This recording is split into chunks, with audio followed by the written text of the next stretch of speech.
పులుసు అయితే పోసేస్తున్నా.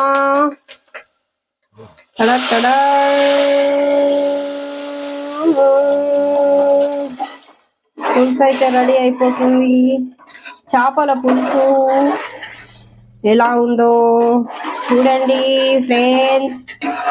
సిరి first time మసాలాలు అన్నీ ఉండిపోయినాయి, కొన్ని నీళ్ళు పట్టుకొని వేసేస్తే అయిపోతుంది.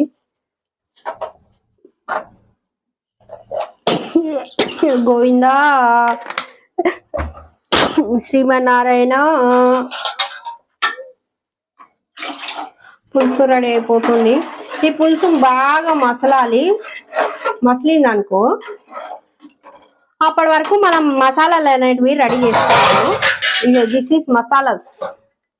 ఇందులో జీలకర్ర, కొంచెం దీన్ని రాయి అంటారు, ఇంకా ఓమా, ఇవేమో లవంగాలు. ఇవన్నీ బాగా పెంక మీద వేయించాలి.